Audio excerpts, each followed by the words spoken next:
अध्याय 2 गीता का सार। संजय उवाच तं तथा करिपयाविष्टमश्रुपूर्णाकुलेक्षणम् विषीदन्तमिदं वाक्यमुवाच मधुसूदनः। संजय ने कहा, करुणा से व्याप्त शोकयुक्त अश्रुपूरित नेत्रों वाले अर्जुन को देखकर मधुसूदन कृष्ण ने ये शब्द कहे। क्लैब्यमास्म गमः पार्थ नैतत्त्वयुपपद्यते क्षुद्रं हृदय दौर्बल्यं त्यक्त्वोत्तिष्ठ परंतप। हे पृथापुत्र, इस हीन नपुंसकता को प्राप्त मत हो, यह तुम्हें शोभा नहीं देती। हे शत्रुओं के दमन करता, हृदय की क्षुद्र दुर्बलता को त्याग कर युद्ध के लिए खड़े हो। अर्जुन उवाच कथं भीष्मः संख्ये द्रोणं च मधुसूदन इषुभ्यः प्रतियोत्स्यामि पूजार्हावरिसूदन। अर्जुन ने कहा, हे शत्रुहंता, हे मधुसूदन, मैं युद्धभूमि में किस तरह भीष्म तथा द्रोण जैसे पूजनीय व्यक्तियों पर उलटकर बाण चलाऊंगा। गुरुन् हत्वा ही महानुभावान् श्रेयो भोक्तुं भैक्ष्यं पीहलोके हत्वार्थ कामास्तु गुरुनि है भुंजीय भोगान रुधिर प्रदिग्धान। ऐसे महापुरुषों को जो मेरे गुरु हैं, उन्हें मारकर जीने की अपेक्षा इस संसार में भीख मांगकर खाना अच्छा है। भले ही वे सांसारिक लाभ के इच्छुक हों, किंतु हैं तो गुरुजन ही। यदि उनका वध होता है तो हमारे द्वारा भोग्य प्रत्येक वस्तु उनके रक्त से सनी होगी। न चैतद्विद्मः कतर्नो गरियो यद्वा जयेम यदि वानो जयेयुः यानेव हत्वा न जिजीविषाम स्तेवस्थिताः प्रमुखे धार्तराष्ट्राः। हम यह भी नहीं जानते कि हमारे लिए क्या श्रेष्ठ है, उनको जीतना या उनके द्वारा जीते जाना। यदि हम धृतराष्ट्र के पुत्रों का वध कर देते हैं तो हमें जीवित रहने की आवश्यकता नहीं है। फिर भी वे युद्धभूमि में हमारे समक्ष खड़े हैं। कार्पण्य दोषोपहत स्वभावः पृच्छामि त्वा धर्म सम्मूढ़चेताः यच्छ्रेयः स्यान्निश्चितं ब्रूहि तन्मे शिष्यस्तेह शाधि मा त्वा प्रपन्नम। अब मैं अपनी कृपण दुर्बलता के कारण अपना कर्तव्य भूल गया हूँ और सारा धैर्य खो चुका हूँ। ऐसी अवस्था में मैं आपसे पूछ रहा हूँ कि जो मेरे लिए श्रेयस्कर हो उसे निश्चित रूप से बताएं। अब मैं आपका शिष्य हूँ और आपका शरणागत हूँ, कृपया मुझे उपदेश दें। न हि प्रपश्यामि ममाप्नुद्याद् यच्छोकमुच्छोषणमिन्द्रियाणाम् अवाप्य भूमावस्पत् नमृद्धं राज्य सुराणामपि चाधिपत्यम। मुझे ऐसा कोई साधन नहीं दिखता जो मेरी इंद्रियों को सुखाने वाले इस शोक को दूर कर सके।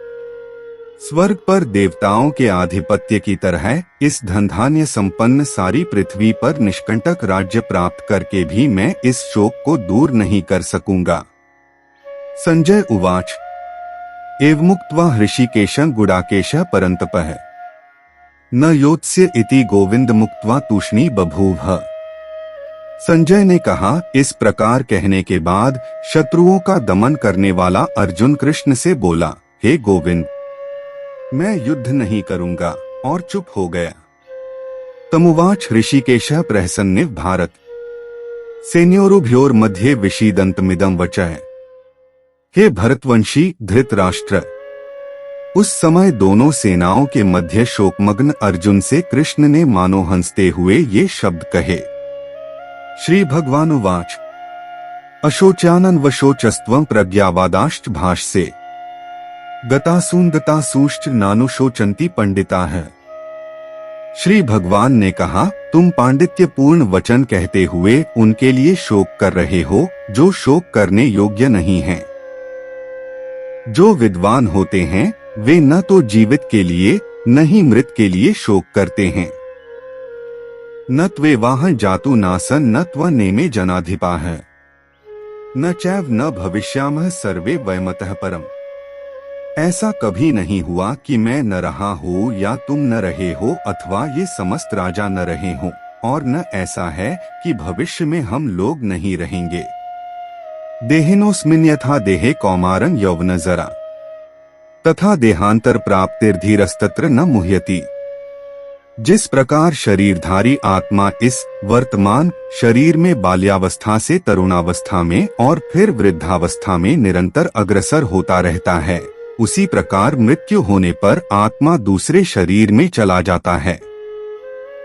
धीर व्यक्ति ऐसे परिवर्तन से मोह को प्राप्त नहीं होता। मात्रा स्पर्शास्तु कौन्तेय शीतोष्ण सुख दुहकदा है। आगमापायनो नित्यास्तान स्थितिक्षस्व भारत। हे कुंती पुत्र, सुख तथा दुख का क्षणिक उदय तथा कालक्रम में उनका अंतर्धान होना सर्दी तथा गर्मी की ऋतुओं के आने जाने के समान है। हे भरतवंशी, वे इंद्रियबोध से उत्पन्न होते हैं और मनुष्य को चाहिए कि अविचल भाव से उनको सहन करना सीखे। यह ही न व्यथ्यन्त्येते पुरुषं पुरुषर्षभ समदुःख सुखं धीरं सोमृतत्वाय कल्पते। हे पुरुष श्रेष्ठ अर्जुन, जो पुरुष सुख तथा दुख में विचलित नहीं होता और इन दोनों में संभाव रखता है, वह निश्चित रूप से मुक्ति के योग्य है। नास्तो विद्यते भावो नाभावो विद्यते सतः उभयोरपि दरिष्टोन्तस्त्वन्योस्त तत्वदर्शिभिः। तत्वदर्शियों ने यह निष्कर्ष निकाला है कि असत भौतिक शरीर का तो कोई चिरस्थायित्व नहीं है, किंतु सत आत्मा अपरिवर्तित रहता है। उन्होंने इन दोनों की प्रकृति के अध्ययन द्वारा यह निष्कर्ष निकाला है। अविनाशी तो तद्विद्धि येन सर्वमिदं ततम् विनाशं व्ययस्यास्य न कश्चित् कर्तुमर्हति। जो सारे शरीर में व्याप्त है, उसे ही तुम अविनाशी समझो। उस अव्यय आत्मा को नष्ट करने में कोई भी समर्थ नहीं है। अंतवंत इमे देहा नित्यस्युक्ता है शरीरिणः अनाशिनो प्रमेयस्य तस्माद्युध्यस्व भारत। अविनाशी अप्रमेय तथा शाश्वत जीव के भौतिक शरीर का अंत अवश्यंभावी है। आथ हे भरतवंशी, युद्ध करो। य एन वेत्ति हंतारं यश्चैन मन्यते हतम् उभी तो न विजानीतो नाय हंति न हन्यते। जो इस जीवात्मा को मारने वाला समझता है तथा जो इसे मरा हुआ समझता है, वे दोनों ही अज्ञानी हैं, क्योंकि आत्मा न तो मारता है और न मारा जाता है।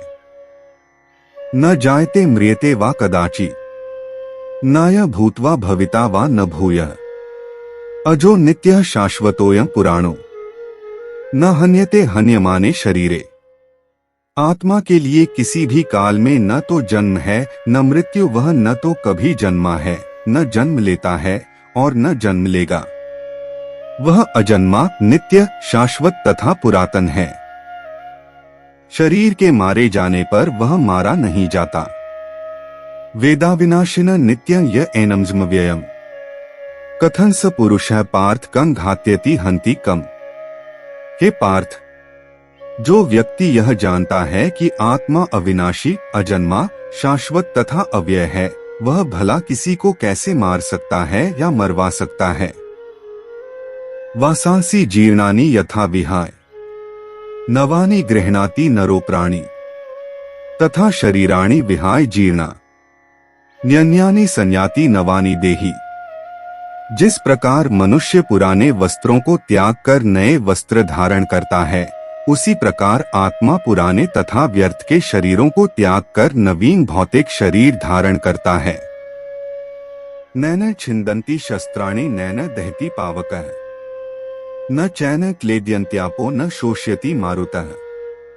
यह आत्मा न तो कभी किसी शस्त्र द्वारा खंड खंड किया जा सकता है, न अग्नि द्वारा जलाया जा सकता है, न जल द्वारा भिगोया या वायु द्वारा सुखाया जा सकता है। अच्छेद्योयम दाह्योयम क्लेद्यो शोष्य एव च नित्यः सर्वगतः स्थानोर्चलो व सनातनः। यह आत्मा अखंडित तथा अघुलनशील है। इसे न तो जलाया जा सकता है, न ही सुखाया जा सकता है। यह शाश्वत, सर्वव्यापी, अविकारी, स्थिर तथा सदैव एक सा रहने वाला है। अव्यक्तोयम चिन्त्योयम विकार्योयम उच्यते। तस्मादेवं विदित्वैनं नानुशोचितुमर्हसि। यह आत्मा अव्यक्त, अकल्पनीय तथा अपरिवर्तनीय कहा जाता है। यह जानकर तुम्हें शरीर के लिए शोक नहीं करना चाहिए।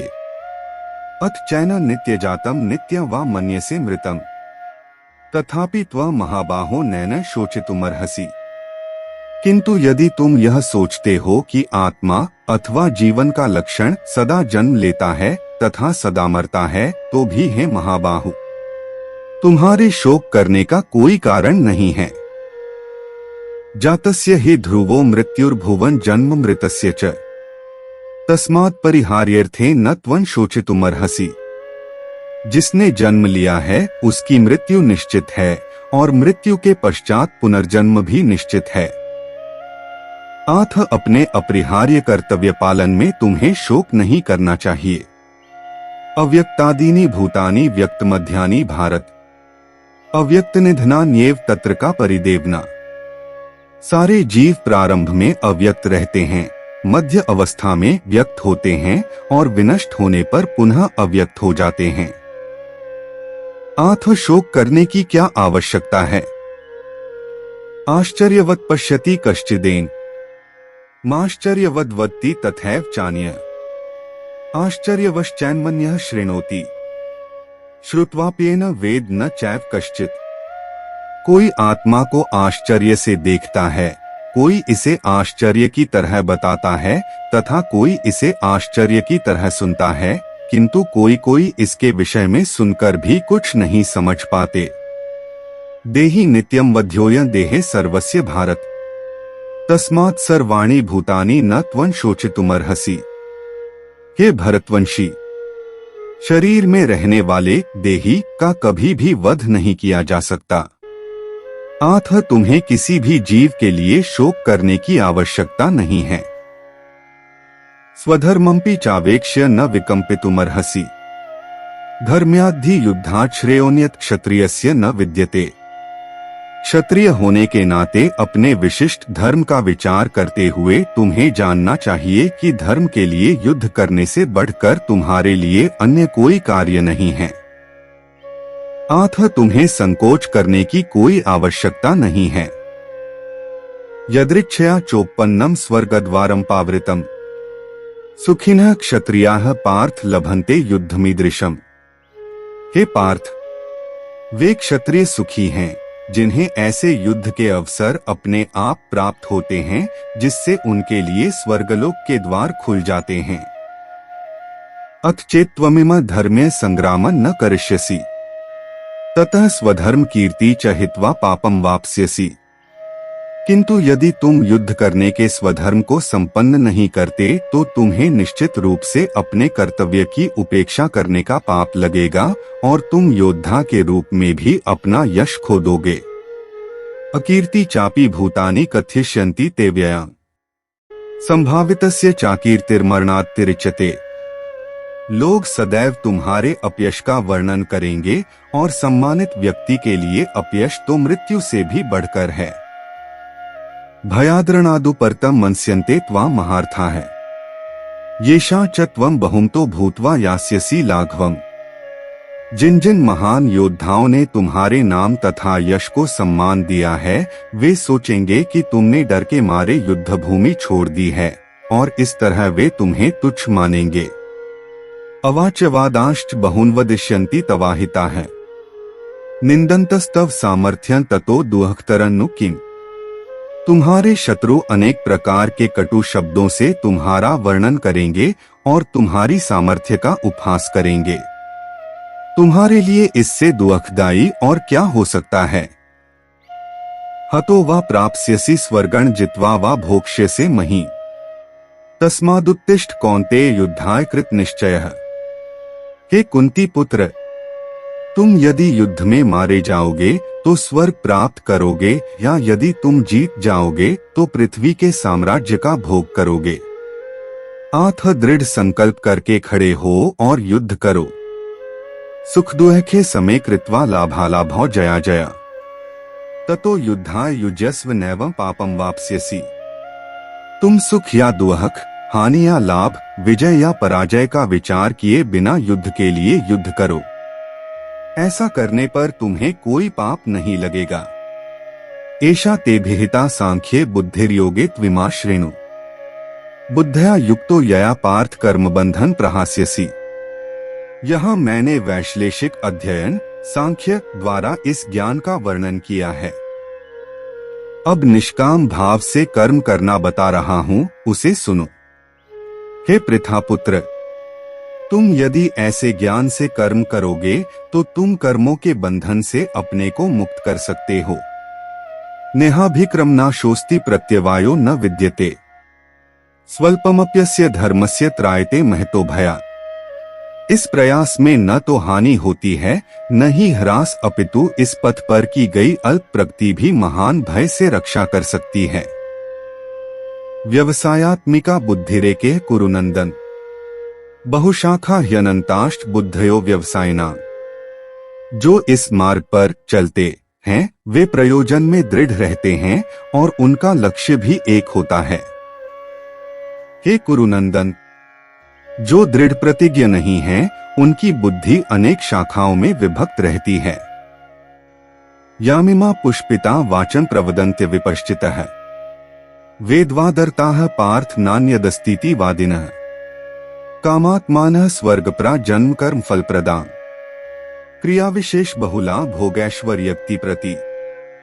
अल्पज्ञानी मनुष्य वेदों के उन अलंकारिक शब्दों के प्रति अत्यधिक आसक्त रहते हैं जो स्वर्ग की प्राप्ति, अच्छे जन्म, शक्ति इत्यादि के लिए विविध सकाम कर्म करने की संस्तुति करते हैं। इंद्रिय तृप्ति तथा ऐश्वर्यमय जीवन की अभिलाषा के कारण वे कहते हैं कि इससे बढ़कर और कुछ नहीं है। भोगैश्वर्य प्रसक्ताना तयापहृत चेतसा, व्यवसायात्मिका बुद्धिः समाधौ न विधीयते। जो लोग इंद्रिय भोग तथा भौतिक ऐश्वर्य के प्रति अत्यधिक आसक्त होने से ऐसी वस्तुओं से मोहग्रस्त हो जाते हैं, उनके मनों में भगवान के प्रति भक्ति का हृद निश्चय नहीं होता। त्रैगुण्य विषया वेदा निस्त्रैगुण्यो भवार्जुन, निर्द्वंद्वो नित्य सत्वस्थो निर्योगक्षेम आत्मवान। वेदों में मुख्यतया प्रकृति के तीनों गुणों का वर्णन हुआ है। हे अर्जुन, इन तीनों गुणों से ऊपर उठो। समस्त द्वैतों और लाभ तथा सुरक्षा की सारी चिंताओं से मुक्त होकर आत्मपरायण बनो। यावानर्थ उद्पाने सर्वतः संप्लुतोदके, तावान सर्वेषु वेदेषु ब्राह्मणस्य विजानतः। एक छोटे से कूप का सारा कार्य एक विशाल जलाशय से तुरंत पूरा हो जाता है। इसी प्रकार वेदों के आंतरिक तात्पर्य जानने वाले को उनके सारे प्रयोजन सिद्ध हो जाते हैं। कर्मण्येवाधिकारस्ते मां फलेषु कदाचन, मां कर्मफल हेतुर्भूर्मा ते संगोस्त्व कर्मणि। तुम्हें अपना कर्म कर्तव्य करने का अधिकार है, किंतु कर्म के फलों के तुम अधिकारी नहीं हो। तुम न तो कभी अपने आप को अपने कर्मों के फलों का कारण मानो, न ही कर्म न करने में कभी आसक्त हो। योगस्थः कुरु कर्माणि संगं त्यक्त्वा धनंजय, सिद्ध्य सिद्धयोः समो भूत्वा समत्व योग उच्यते। हे अर्जुन, जय अथवा पराजय की समस्त आसक्ति त्याग कर संभाव से अपना कर्म करो, ऐसी समता योग कहलाती है। दूरेण ह्यवरं कर्म बुद्धियोगात् धनंजय, बुद्धो शरण मनविच कृपणाः फलहेतवः। हे धनंजय, भक्ति के द्वारा समस्त गर्हित कर्मों से दूर रहो और उसी भाव से भगवान की शरण ग्रहण करो। जो व्यक्ति अपने सकाम कर्मफलों को भोगना चाहते हैं वे कृपण हैं। बुद्धियुक्तो जहातीह उभे सुकृत दुष्कृते, तस्माद्योगा युजस्व योगः कर्मसु कौशलम। भक्ति में संलग्न मनुष्य इस जीवन में ही अच्छे तथा बुरे कार्यों से अपने को मुक्त कर लेता है। आत्म योग के लिए प्रयत्न करो, क्योंकि सारा कार्य कौशल यही है। कर्मजम बुद्धियुक्ता ही फलं त्यक्त्वा मनीषिणः, जन्म बंध विनिर्मुक्ताः पदं गच्छन्त्यनामयम्। इस तरह भगवत भक्ति में लगे रहकर बड़े बड़े ऋषि मुनि अथवा भक्तगण अपने आप को इस भौतिक संसार में कर्म के फलों से मुक्त कर लेते हैं। इस प्रकार वे जन्म मृत्यु के चक्र से छूट जाते हैं और भगवान के पास जाकर उस अवस्था को प्राप्त करते हैं जो समस्त दुखों से परे हैं। यदा ते मोह कलिलं बुद्धिर्व्यतितृष्यति तदा गंतासि निर्वेदन श्रोतव्यस्य श्रुतस्य च। जब तुम्हारी बुद्धि मोह रूपी सघन वन को पार कर जाएगी तो तुम सुने हुए तथा सुनने योग्य सबके प्रति अन्यमनस्क खो जाओगे। श्रुतिव प्रतिपन्ना ते यदा स्थास्यति निश्चला समाधावचला बुद्धिस्तदा योगम वाप्स्यसि। जब तुम्हारा मन वेदों की अलंकारमयी भाषा से विचलित न हो और वह आत्म साक्षात्कार की समाधि में स्थिर हो जाए तब तुम्हें दिव्य चेतना प्राप्त हो जाएगी। अर्जुन उवाच स्थितप्रज्ञस्य का भाषा समाधिस्थस्य केशव स्थितधियः की प्रभाषेत किमासीत व्रजेत किम। अर्जुन ने कहा, हे कृष्ण, अध्यात्म में लीन चेतना वाले व्यक्ति स्थितप्रज्ञ के क्या लक्षण हैं? वह कैसे बोलता है तथा उसकी भाषा क्या है? वह किस तरह बैठता और चलता है? श्री भगवानुवाच प्रजाति यदा कामान सर्वान् पार्थन मनोक्तान् आत्मनेवात्मना तुष्टः स्थितप्रज्ञस्तदोच्यते। श्री भगवान ने कहा, हे पार्थ, जब मनुष्य मनोधर्म से उत्पन्न होने वाली इंद्रिय तृप्ति की समस्त कामनाओं का परित्याग कर देता है और जब इस तरह से विशुद्ध हुआ उसका मन आत्मा में संतोष प्राप्त करता है तो वह विशुद्ध दिव्य चेतना को प्राप्त स्थित प्रज्ञ कहा जाता है। दुःखेष्वनुद्विग्रमनाः सुखेषु वित्तस्पृहः वीतराग भय क्रोधः स्थितधीर मुनिरुच्यते। जो त्रय तापों के होने पर भी मन में विचलित नहीं होता अथवा सुख में प्रसन्न नहीं होता और जो आसक्ति भय तथा क्रोध से मुक्त है वह स्थिर मन वाला मुनि कहलाता है। यह सर्वत्रान्भिस्नेहस्तत्तत् प्राप्य शुभाशुभम नाभिनंदति न द्वेष्टि तस्य प्रज्ञा प्रतिष्ठिता। इस भौतिक जगत में जो व्यक्ति न तो शुभ की प्राप्ति से हर्षित होता है और न अशुभ के प्राप्त होने पर उससे घृणा करता है वह पूर्ण ज्ञान में स्थिर होता है। यदा संहरते चायंकूर्मुगानीव सर्वशः इंद्रियाणीन्द्रियार्थेभ्यस्तस्य प्रज्ञा प्रतिष्ठिता। जिस प्रकार कछुआ अपने अंगों को संकुचित करके खोल के भीतर कर लेता है उसी तरह जो मनुष्य अपनी इंद्रियों को इंद्रिय विषयों से खींच लेता है वह पूर्ण चेतना में दृढ़ता पूर्वक स्थिर होता है। विषया विनिवर्तन्ते निराहारस्य देहिनः रसवर्ज रसोप्यस्य परं दृष्ट्वा निवर्तते। देहधारी जीव इंद्रिय भोग से भले ही निवृत्त हो जाए पर उसमें इंद्रिय भोगों की इच्छा बनी रहती है, लेकिन उत्तम रस के अनुभव होने से ऐसे कार्यों को बंद करने पर वह भक्ति में स्थिर हो जाता है। यत्तो ह्यपि कौन्तेय पुरुषस्य विपश्चितः इंद्रियाणि प्रमाथीनि हरन्ति प्रसभं मनः। हे अर्जुन, इंद्रियां इतनी प्रबल तथा वेगवान हैं कि वे उस विवेकी पुरुष के मन को भी बलपूर्वक हर लेती हैं जो उन्हें वश में करने का प्रयत्न करता है। तानि सर्वाणि संयमय युक्त आसीत मत्परः वशे ही यस्येन्द्रियाणि तस्य प्रज्ञा प्रतिष्ठिता। जो इंद्रियों को पूर्णतया वश में रखते हुए इंद्रिय संयमन करता है और अपनी चेतना को मुझ में स्थिर कर देता है वह मनुष्य स्थिर बुद्धि कहलाता है। ध्यायतो विषयान् पुंसः संगस्तेषु उपजायते संगात् सम्रायते कामः कामात् क्रोधोऽभिजायते। इंद्रिय विषयों का चिंतन करते हुए मनुष्य की उनमें आसक्ति उत्पन्न हो जाती है और ऐसी आसक्ति से काम उत्पन्न होता है और फिर काम से क्रोध प्रकट होता है।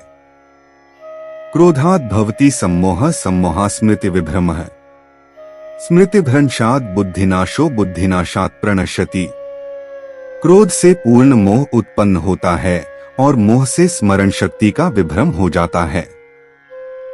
जब स्मरण शक्ति भ्रमित हो जाती है तो बुद्धि नष्ट हो जाती है और बुद्धि नष्ट होने पर मनुष्य भवकूप में पुनः गिर जाता है। रागद्वेष विमुक्तैस्तु विषयानेन्द्रियश्चरन् आत्मवशैर्विधेयात्मा प्रसादमधिगच्छति। किंतु समस्त राग तथा द्वेष से मुक्त एवं अपनी इंद्रियों को संयम द्वारा वश में करने में समर्थ व्यक्ति भगवान की पूर्ण कृपा प्राप्त कर सकता है। प्रसादे सर्वदुःखाना हानिरस्योपजायते प्रसन्नचेतसी ह्याशु बुद्धिः पर्यवतिष्ठते।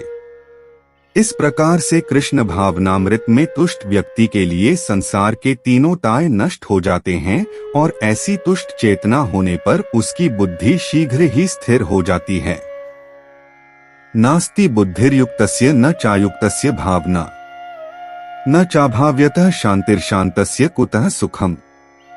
जो कृष्ण भावनामृत में परमेश्वर से संबंधित नहीं है उसकी न तो बुद्धि दिव्य होती है और न ही मन स्थिर होता है, जिसके बिना शांति की कोई संभावना नहीं है। शांति के बिना सुख हो भी कैसे सकता है। इंद्रियाणा ही चरता यन्मनोनुविधीयते तदस्य हरति प्रज्ञा वायुर्नावमिवाम्भसि। जिस प्रकार पानी में तैरती नाव को प्रचंड वायु दूर बहा ले जाती है, उसी प्रकार विचरणशील इंद्रियों में से कोई एक जिस पर मन निरंतर लगा रहता है मनुष्य की बुद्धि को हर लेती है। तस्माद्यस्य महाबाहो निगृहीतानि सर्वशः इंद्रियाणीन्द्रियार्थेभ्यस्तस्य प्रज्ञा प्रतिष्ठिता। आथ हे महाबाहु, जिस पुरुष की इंद्रियां अपने अपने विषयों से सब प्रकार से विरत होकर उसके वश में हैं, उसी की बुद्धि निस्संदेह स्थिर है। या निशा सर्वभूताना तस्या जागर्ति संयमी यस्या जागृति भूतानि सा निशा पश्यतो मुनेः। जो सब जीवों के लिए रात्रि है वह आत्मसंयमी के जागने का समय है और जो समस्त जीवों के जागने का समय है वह आत्मनिरीक्षक मुनि के लिए रात्रि है। आपूर्यमाणं चल प्रतिष्ठ समुद्रमापः प्रविशन्ति यद्वत् तद्वत् कामा यं प्रविशन्ति सर्वे स शान्तिमाप्नोति न कामकामी। जो पुरुष समुद्र में निरंतर प्रवेश करती रहने वाली नदियों के समान इच्छाओं के निरंतर प्रवाह से विचलित नहीं होता और जो सदैव स्थिर रहता है वही शांति प्राप्त कर सकता है, वह नहीं जो ऐसी इच्छाओं को तुष्ट करने की चेष्टा करता हो। विहाय कामान्यः सर्वान् पुमाश्चरति निःस्पृहः निर्ममो निरहंकारः स शान्तिमधिगच्छति। जिस व्यक्ति ने इंद्रिय तृप्ति की समस्त इच्छाओं का परित्याग कर दिया है, जो इच्छाओं से रहित रहता है और जिसने सारी ममता त्याग दी है तथा अहंकार से रहित है, वही वास्तविक शांति को प्राप्त कर सकता है। एषा ब्राह्मी स्थितियः पार्थ नैना प्राप्य विमुह्यति स्थित्वास्यामन्त कालेपि ब्रह्म निर्वाण मृच्छति। यह आध्यात्मिक तथा ईश्वरीय जीवन का पथ है जिसे प्राप्त करके मनुष्य मोहित नहीं होता। यदि कोई जीवन के अंतिम समय में भी इस तरह स्थित हो तो वह भगवत धाम में प्रवेश कर सकता है। इस प्रकार श्रीमद् भगवद गीता के 2वें अध्याय गीता का सार का भक्ति वेदांत तात्पर्य पूर्ण हुआ।